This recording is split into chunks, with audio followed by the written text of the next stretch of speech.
पहले नंबर आने लगते 1 2 3 हाँ ठीक है। फ्रेंड आज पहला chapter chemical reaction and equation.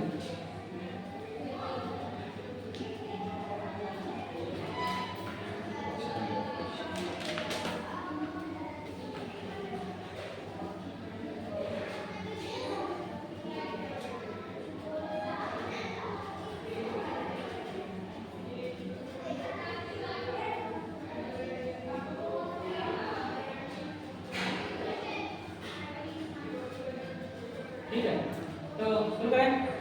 तो इसमें अपने को पढ़ना है जो पढ़ना है वो देखते थे। पहला अपने को पढ़ना है केमिकल रिएक्शन क्या होती है। ठीक है फिर पढ़ना balance the chemical reaction.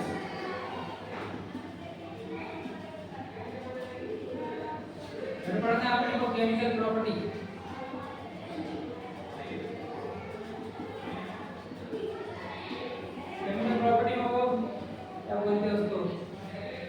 Decomposition, displacement, double displacement को पढ़ना समझ जाओ लिखा है ना। फिर अपने क्या पढ़ना लास्ट में आपका है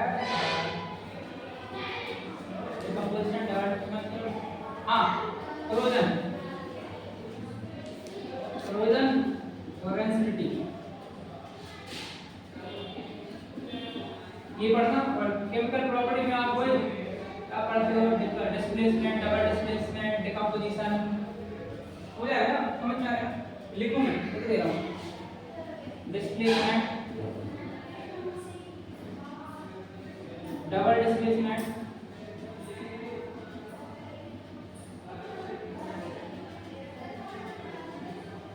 कॉम्बिनेशन,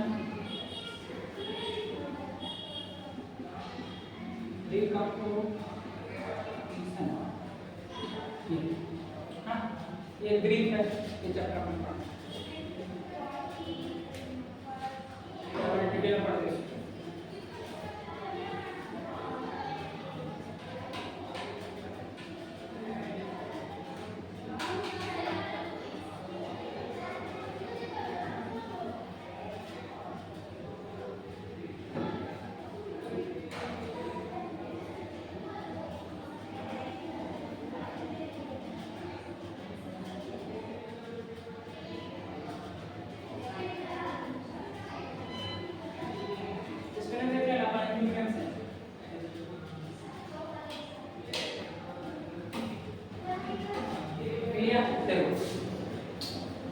पहला क्वेश्चन लिखो what is chemical reaction. What is chemical reaction.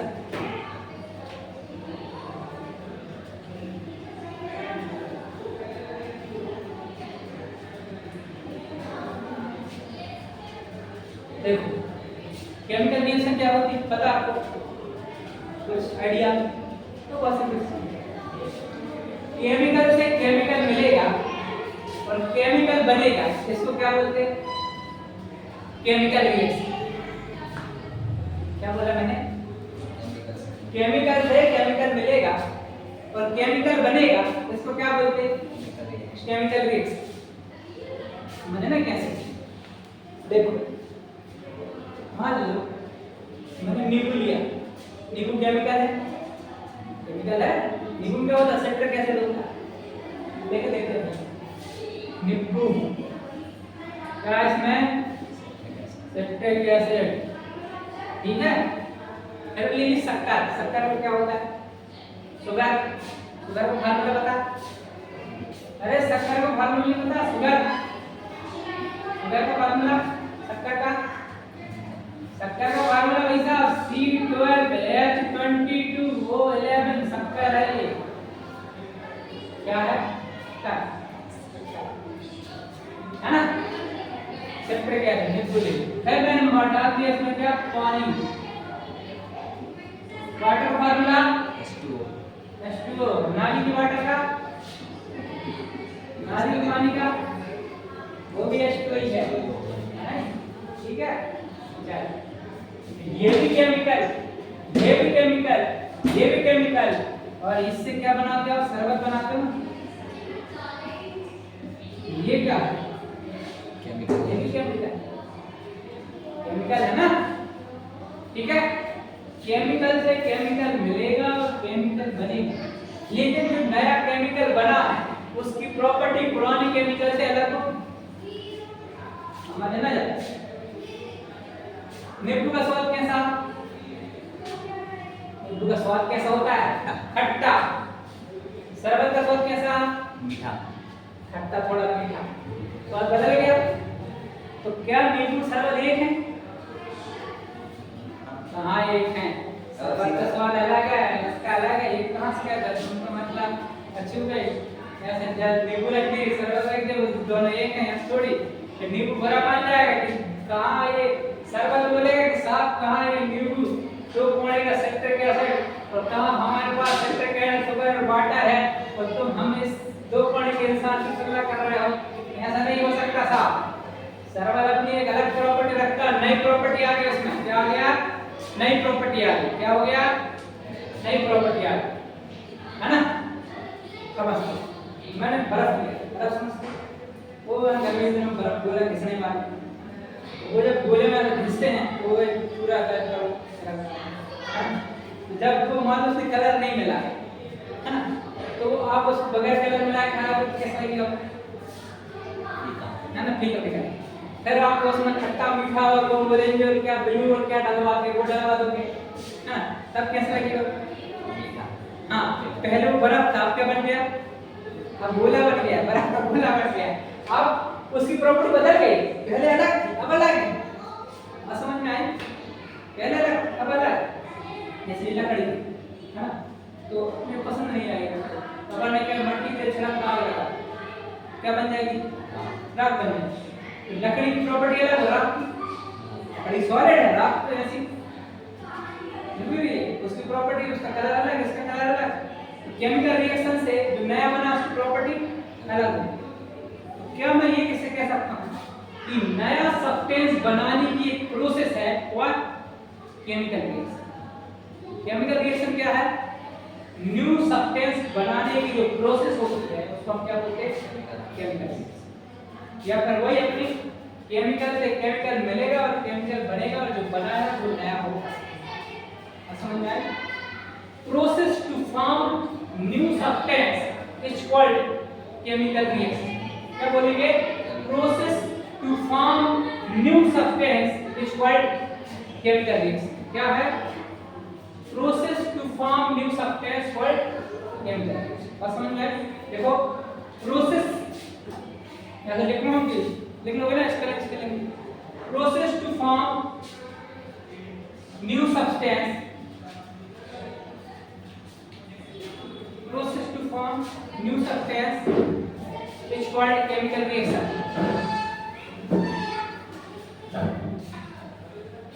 नया सब्सटेंस बनाने की प्रोसेस को ही हम केमिकल रिएक्शन कहते हैं।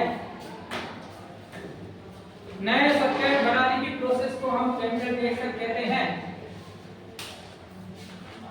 Process to form new substance, जैसे मान लीजिए मकान, मकान कैसे बना, ईंट से और रेत और सीमेंट, हाँ, नई चीज बन गई ना, ईंट और मकान अलग अलग है, सीमेंट और मकान अलग अलग है। तो केमिकल रिएक्शन क्या होगी, नया सब्सटेंस बनाने की जो प्रोसेस होगी उसको हम क्या बोलेंगे, केमिकल रिएक्शन, है ना। जैसे आप सब्जी बनाते हो, भिंडी ली, कच्ची भिंडी खाओ कैसे लगेगी, बेकार है। फिर आप भिंडी काटोगे, तेल डालोगे, मसाला डालोगे, है ना, नमक डालोगे, है ना, उसके बाद सब्जी बनेगी। क्या वो पुरानी भिंडी और नई भिंडी की सब्जी बनी, दोनों अलग अलग है? हाँ बिल्कुल अलग।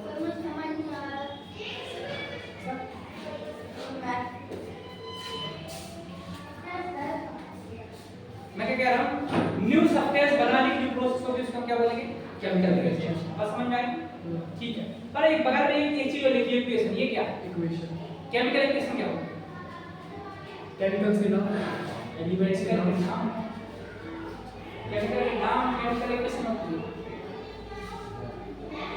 जैसे आयरन का Fe होता है, उनको जोड़ बोलते हैं। तो कुछ ऐसा बताओ कि मतलब पता सही करो पर कुछ समझ में आया, कुछ ऐसा बताओ। कैसा सर मिलाते हैं नाम,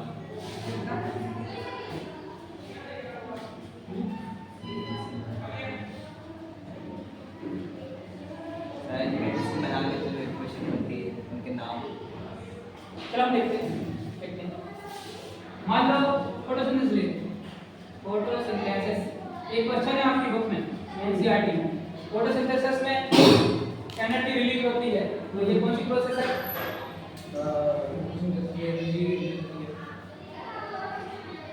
फोटोलिसिस। हाँ ये क्वेश्चन है भाई साहब, बुक का क्वेश्चन है। फोटोसिंथेसिस प्रोसेस में एनर्जी रिलीज होती कौन सी? ये भाई साहब एक्सोथर्मिक प्रोसेस है, एनर्जी रिलीज करती। Why do photosynthesis called exothermic reaction? Photosynthesis respiration बोला, respiration. Why do respiration called exothermic process? ठीक है, तो इसमें एनर्जी रिलीज होती है इसलिए इसका एक्सोथर्मिक प्रोसेस कहते हैं, है ना? तो यहां पर रेस्पिरेशन देखते हैं। फोटोसिंथेसिस क्या देखना है? जो देखना है फोटोसिंथेसिस देख लो, ठीक ना? अब मैंने बोला फोटोसिंथेसिस में क्या होता है, मैं लेता हूं कार्बन डाइऑक्साइड, फिर लेता हूं क्या, वाटर, ठीक है, फिर लेता हूं क्या, H2, सनलाइट। इससे क्या बनता है, ग्लूकोज। क्या ये केमिकल रिएक्शन? हाँ क्या ये केमिकल रिएक्शन? नहीं। हाँ ये केमिकल रिएक्शन नहीं है।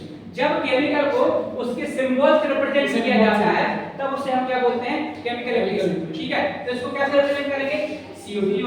इसको कैसे रिप्रेजेंट करेंगे, H2। ये हो गई आपकी सनलाइट, और ये ग्लूकोज क्या, C6, ग्लूकोज फार्मूला क्या, C6 C6H2O6, है ना? केमिकल रिएक्शन क्या कि when chemical reaction represent by it's symbol is called chemical reaction. समझ में आई, है ना? देखो फटाक से, when chemical reaction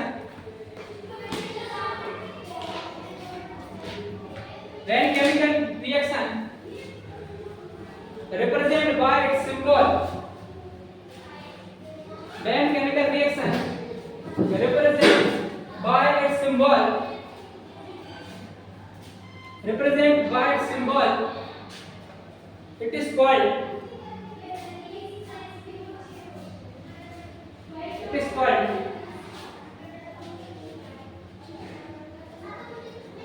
chemical equation। Example ले लेंगे फटाक से,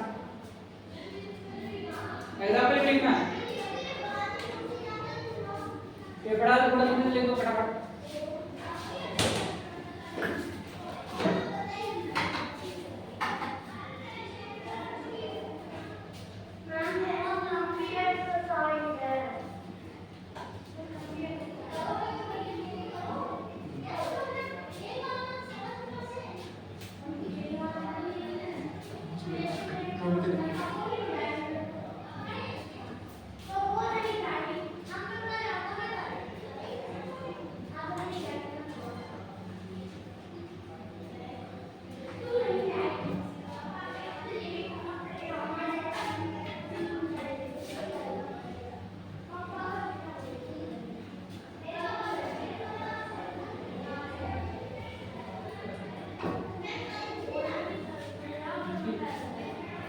तो आपकी बुक में एक गरीब सा क्वेश्चन है, why do magnesium return burn before burn That hot whistling flame and releases white ash. क्या सबसे पहले तो Because क्या and gives white ash. हाँ क्वेश्चन है, Which आंसर क्या है इसका? सबसे पहले तो magnesium level burns with hot whistling flame और white whistling flame, और जो प्रोडक्ट पहला है उससे उसको अपन मैग्नीशियम ऑक्साइड कहेंगे क्योंकि उसने ऑक्सीजन के साथ रिएक्शन किया है। और व्हाइट ऐश जिसको कहेंगे, white ash is also called magnesium oxide. तो इससे क्यों उसको तो घिसते क्यों है चलाने से पहले? मैग्नीशियम रिबन को जलाने से पहले अपन रगड़ देते हैं, ऐसा क्यों करते हैं? क्या शरीर की मौत आई है? क्यों उस रिबन को परेशान किया जा रहा है? क्या मौत आई है उसकी? अच्छे से एटम मैग्नीशियम ऑक्साइड बनता है, ऑक्सीजन जलाते हैं, आपने बिल्कुल सही कहा कि जब भी मैं किसी को जलाऊंगा उसमें ऑक्सीजन की जरूरत पड़ेगी, सही बात है। ठीक है, ये लकड़ी है जिसमें कार्बन, कार्बन मतलब सी, और ऑक्सीजन लूंगा तो क्या बन जाएगी CO2 मतलब धुआं प्लस, ठीक है ना। ऐसे मैग्नीशियम है, मैग्नीशियम मतलब Mg, Mg लूंगा तो MgO बन जाएगा मतलब ऑक्साइड, ऑक्सीजन की जरूरत पड़ेगी तो पर उसको घिसने की क्यों जरूरत पड़ेगी। चलो क्वेश्चन लिख लो, क्वेश्चन आपको बुक वाला लिख लेना, बुक में जो दिया है अपने लैंग्वेज में पता नहीं, by two magnesium level before burn, ऐसे कहीं लिखा होगा, कहां लिखा लिख लो, by two magnesium level draft before burn, ये मतलब मेरी लैंग्वेज है, बुक की नहीं है, बुक में तो हां अब बुक में मिल जाए तो बुक से देख लीजिए।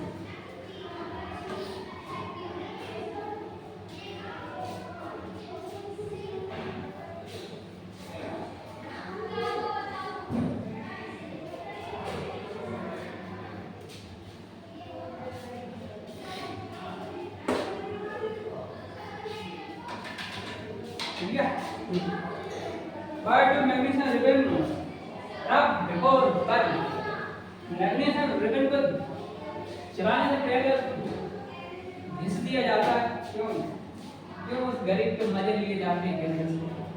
देखो ये मान लो मैग्नीशियम है, मैग्नीशियम का रिबन क्या है, ये रिबन है, ठीक है, मैग्नीशियम गरीब मैग्नीशियम। अब मुझे पता है जब भी मैं किसी चीज को जलाऊंगा तो मुझे ऑक्सीजन की जरूरत पड़ेगी, तो मैंने मैग्नीशियम ने ऑक्सीजन से मदद मांगी, ऑक्सीजन से बड़ी खास मदद मांगी कि आओ ऑक्सीजन और हमें जलाओ, ठीक है। तो जैसे ही ऑक्सीजन और मैग्नीशियम का मिलन हुआ, इनने बनाया MgO, इसका नाम क्या है, मैग्नीशियम ऑक्साइड, ऐसे लिखते हैं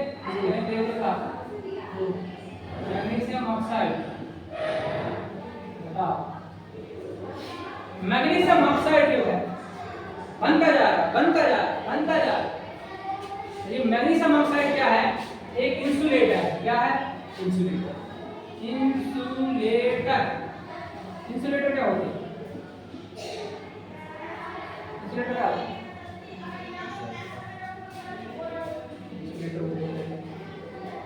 देखो तो ठंड लग रही है ना, ठंड से बचने के लिए क्या करेंगे, ऊपर से स्वेटर, वो स्वेटर क्या है आपको इंसुलेट कर रही है, वगैरह कर रही है, हीट से प्रोटेक्ट कर रही है, इंसुलेट है ना, किसी को घुसने नहीं देती ठंड ना।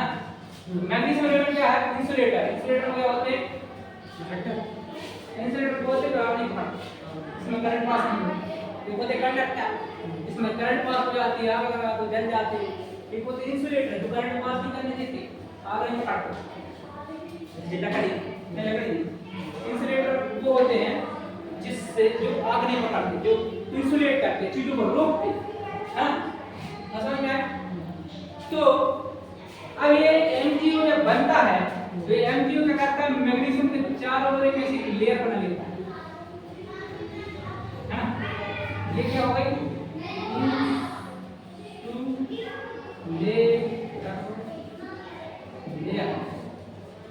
अब मैं मैग्नीशियम रेवेट को जला बना पहले ही मैं तो ये तो क्या आप पकड़ती नहीं, इंसुलेटर है, ये जलेगा नहीं जलेगा, तो अब मैं क्या करूं,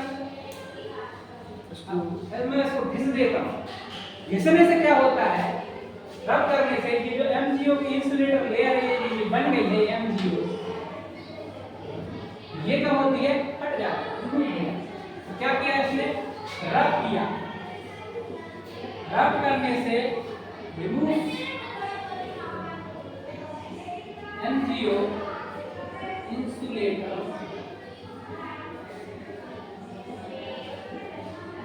layer and because of this by removing insulator layer B के बाद में क्वेश्चन B के बाद क्या, B के बाद क्वेश्चन कौन सा, B rubbed magnesium ribbon before, ठीक है। ठीक है, because of this we rubbed magnesium ribbon before working. आता है समझ है ना? एक बार कंफर्म करना। मैग्नीशियम है, मैग्नीशियम एक मेटल है, मेटल दूसरे नंबर की एस-ग्रुप का एलिमेंट है। मैग्नीशियम की क्वालिटी सोडियम की क्वालिटी से रिजेंबल करती है क्योंकि एस-ग्रुप का एलिमेंट है। और मैग्नीशियम जो होता है एक मतलब सॉफ्ट नेचर की मेटल है, हाँ ये इतने काम की नहीं। मैग्नीशियम एक मेटल है, ये बात आपको समझ में आ गई। मैग्नीशियम जब हम जलाते हैं, हम जलाने में किस चीज का इस्तेमाल करते हैं? ऑक्सीजन। जब मैग्नीशियम ऑक्सीजन से रिएक्ट करता है क्या बनाता है? Magnesium oxide. Magnesium oxide. Magnesium oxide क्या है? इंसुलेटर है ना? इंसुलेटर क्या करता है? हीट रोकता है, हीट रेजिस्टेंस है, हीट को रोकता है। ठीक है, तो जब मैग्नीशियम की लेयर में मैग्नीशियम ऑक्साइड की लेयर मैग्नीशियम रिबन पे क्या होती है? जमा हो जाती है। इन वजह से आपको मैग्नीशियम रिबन को रब करना पड़ेगा बिफोर बर्निंग। ये मैग्नीशियम रिबन को हटाना। समझ में आए? दिखा दें, लिख लोगे? लिख लेंगे सर। लिख लोगे? Yes sir. ये डायग्राम में बना लो, फिर अपने मन से लिखते रहे। पता है ना, मजा मस्ती नहीं कर रहा है? नहीं सर, हमको समझ में नहीं आया। नहीं बोलता है।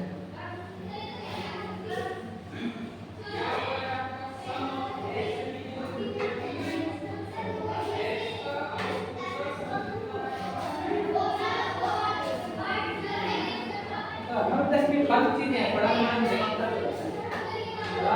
मैं तो पढ़ाओ जेई एडवांस आईआईटी अब मजा नहीं आता। तो वीडियो बनाता हूँ रोज एक डालता रहता हूँ।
हो गया?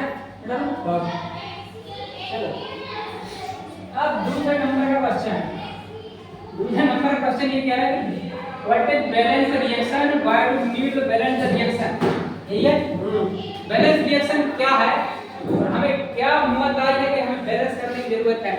लिखेगा रिएक्शन क्यों जरूरत बैलेंस करने की, है ना? क्वेश्चन समझ में आया? What is balance reaction? Why do we need balanced reaction? ठीक है, बुक में कुछ और दिया होगा अपना, मतलब क्वेश्चन का सेंस कोई नहीं कर रहा है ना? बुक का क्वेश्चन हो तो बुक से देख के लिखना, है ना? तो पहला बैलेंस रिएक्शन क्या होती है और साथ साथ ये बताना है कि अनबैलेंस रिएक्शन क्या है ना? और हमें जरूरत क्या हिम्मत आई हमें कि बैलेंस करने की जरूरत पड़ेगी?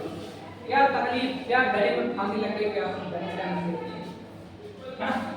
क्या आप बता सकते हैं बैलेंस रिएक्शन क्या है?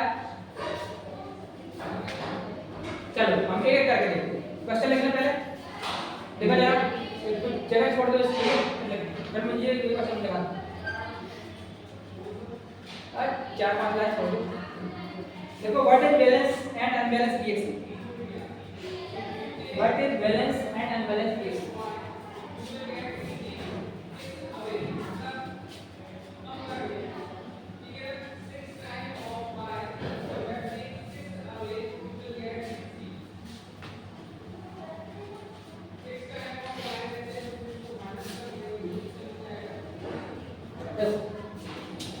मैंने तो रिएक्शन लिखी, कौन सी रिएक्शन लिखा थी? SO2 + O2 लिखूं SO3 है ये केमिकल रिएक्शन।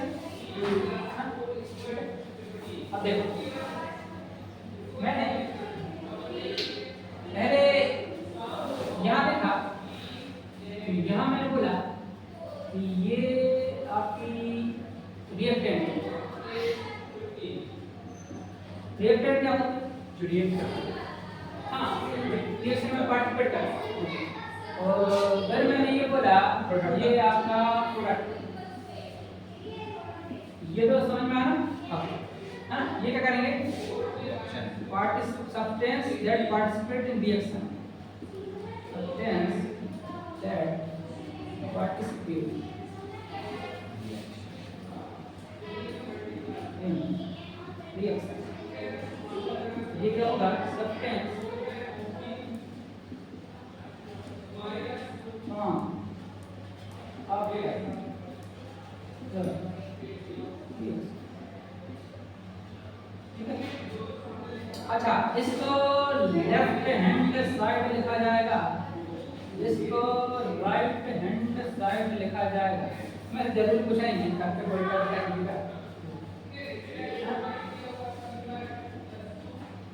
ठीक है, पूरा समझ में आया? ठीक। अगर एरो ऐसा है, इसको बोलते हैं फॉरवर्ड रिएक्शन। क्या बोलते हैं? फॉरवर्ड रिएक्शन बताते हैं। फॉरवर्ड रिएक्शन मुझे पता कितनी बार समझ में आई? हाँ, रिएक्टेंट क्या होता है, प्रोडक्ट क्या होता है, क्लियर हुआ? चल आगे बढ़ो।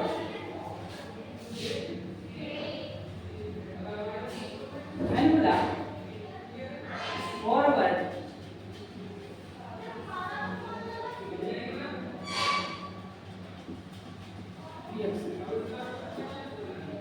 अगर जो रिएक्शन है सिंगल डायरेक्शन में, रिएक्शन जो है लेफ्ट से राइट साइड की तरफ जाए, राइट साइड लेफ्ट साइड से राइट साइड की तरफ जाए तो उसको बोलते हैं फॉरवर्ड रिएक्शन। यस, ये लिखा मैंने सी, ये लिखा मैंने O2, ये फॉरवर्ड और ये CO2 बन गया। ये लेफ्ट से राइट जाए है ना? ये जो फॉरवर्ड रिएक्शन है इसको एक सिंगल एरो से शुरू करते हैं, सिंगल ARROW है ना? एग्जाम में नहीं आएगा पर ये क्या कॉन्सेप्ट करना चाहिए है ना? कि एग्जाम में ऐसा आता नहीं, पर आपको समझ में आना चाहिए क्या है, क्या चल रहा है, क्या है ना?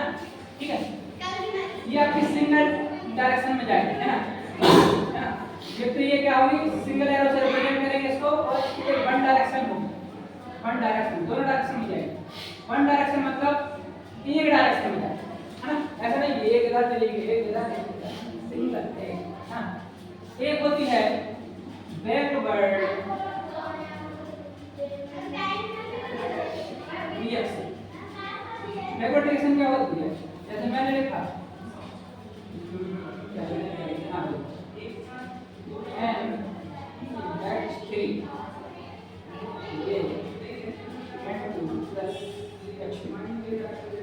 ये क्या है, कहां से कहां जा रही है? राइट हैंड साइड से लेफ्ट हैंड साइड जा रही है।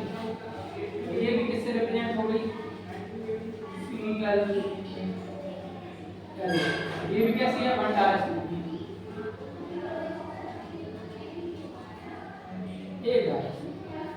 ठीक है, तो अगर रिएक्शन ऐसे एरो से रिप्रेजेंट किए जाए, ये क्या है? Forward reaction. कौन सी है? Forward reaction.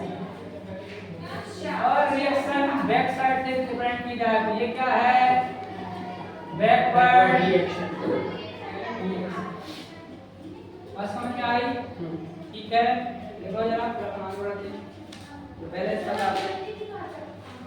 बिल्कुल मैं बेसिक से बता रहा हूँ, नीचे से एक चीज पॉइंट क्लियर करना चाहिए, तो निचोड़ निचोड़ के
अब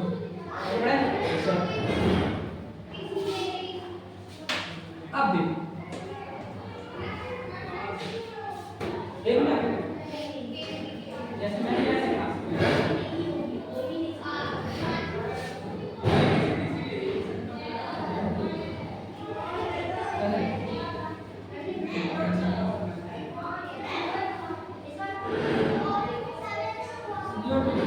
plus H2O H3 C6 H12 O6।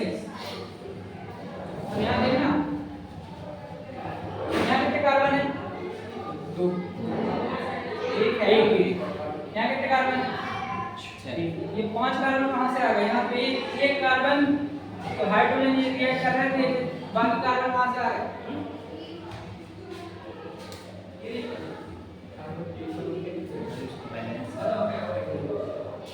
आई कहाँ से दो? क्या है? यहाँ कितने ऑक्सीजन? दो, यहाँ कितने? दो, कितने हुए? चार, 4। यहाँ कितने? तीन, ये कहाँ है? ऐसा होता है ऑक्सीजन मतलब यहाँ तो एक एटम नहीं, यहाँ 6 एटम आ गए, बताओ।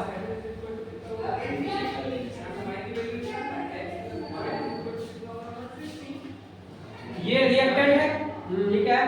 प्रोडक्ट। तो रिएक्टेंट के एटम और प्रोडक्ट के एटम बराबर बराबर नहीं, अनबैलेंस। हाँ, ये अनबैलेंस। क्या इसको बैलेंस करेंगे ना तो बराबर करना पड़ेगा। आपने लॉ ऑफ मास कंजर्वेशन पढ़ा होगा। हाँ, क्या है?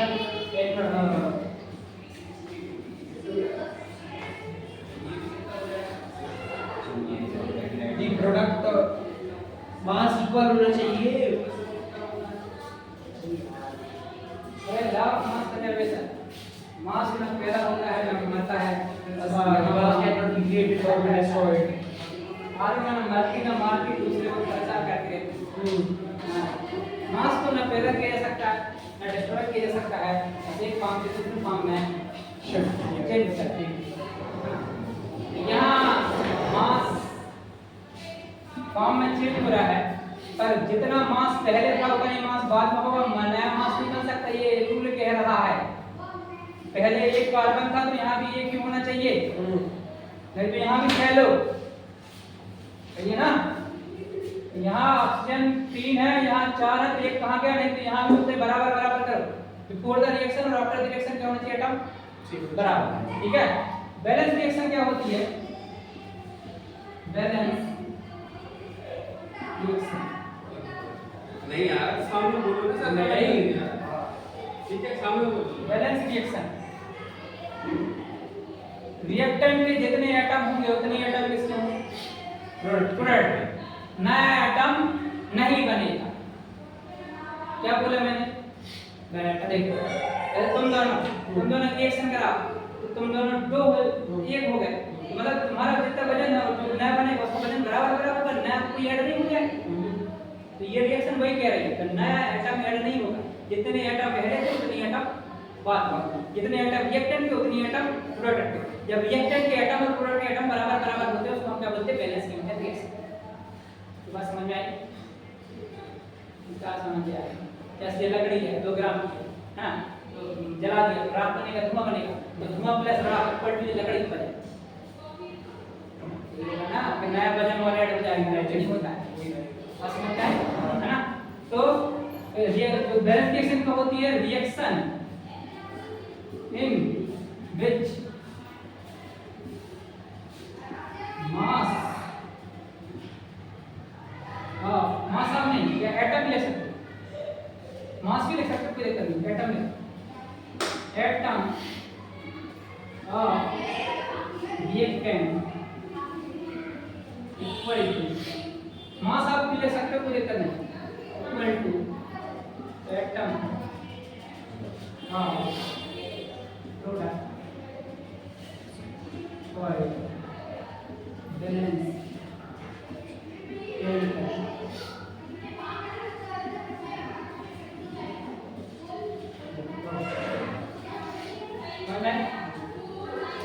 मतलब रिएक्शन के पहले जो एटम्स है बाद भी ठीक बैलेंस मगर पता ये देखो यहाँ मैं लिख दिया 2 है ना, कितने लिखे 2, यहाँ पे 2 लिखो, यहाँ पे